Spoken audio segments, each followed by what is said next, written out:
Aloha, friends. Welcome back to Glenn's Musings. This will be another Bahai fable. So it starts off in the great oak tree. This is the twin sisters, Gwen and Jen. They're squirrels and they grew up happy with their father. Her father was working at the acorn collection business. But then because of the weather was poor for acorn growth, their income had been hurt. So the father then had to stop paying for the daughters' swimming lessons because they couldn't afford it anymore. And so he hated to do this. He loved his daughters and wanted the best for them. So but then he told them that they would have to give up their swimming lessons. And they accepted this. Gwen got depressed. She loved swimming. It had brought her so much joy. And that she can't do it anymore was just so awful. Jen, on the other hand, even though she too was upset that she couldn't go swimming anymore,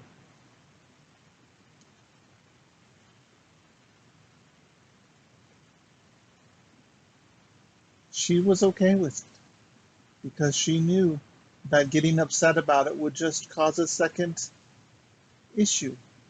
It wouldn't improve the situation. It wouldn't change the fact that she couldn't go swimming. It would just cause her to be upset. So she stayed happy. And that was what she always did. It didn't matter if her life was up or down, because life always goes up and down. You never have happiness all the time. You never have all sadness. That's super important about suicidality. Suicidality occurs when we have sad moments in our life. Don't let a moment ruin your life, literally ruin your life by killing yourself. Get help. Talk to a family member. Call, there's suicide hotlines across most of the US and many other countries. Reach out and get help. Although the daughter wasn't suicidal because she couldn't go swimming, she was just really sad. Not sad enough to kill herself. So now I'm going to read some writings that express that. We're going to start with the writing by the Dalai Lama.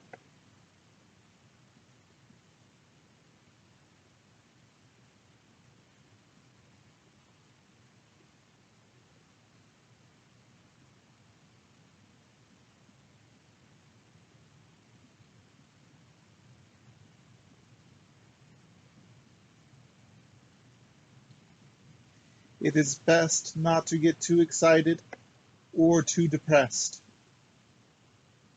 The ups and the downs of life, the Dalai Lama.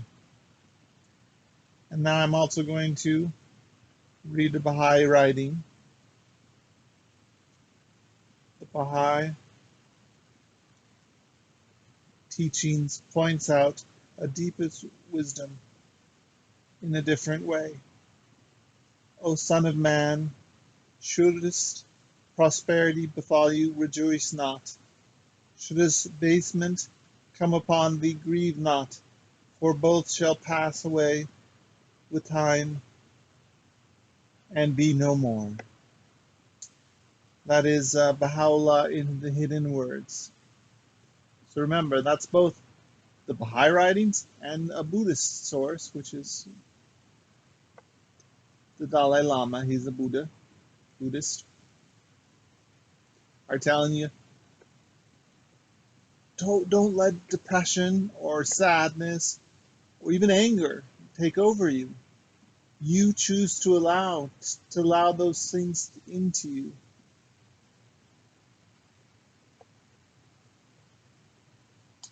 Another thing though is if you allow happiness, if you allow the outside world to create your happiness, then it's harder for you to stay happy all the time. And I can tell you that as a person who's learned this, my life has been much better ever since I gained the ability to just be happy. And I suggest you do the same.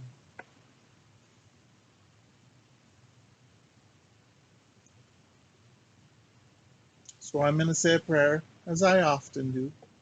I think always, but I'm sure I'll forget to do it one time.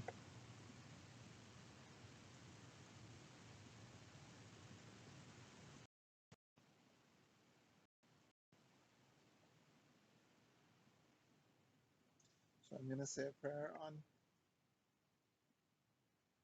humanity, humility.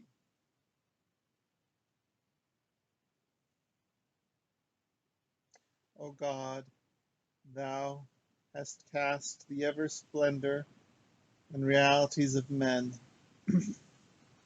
shed upon them resplendent light of the knowledge of guidance, and chosen them of all created things.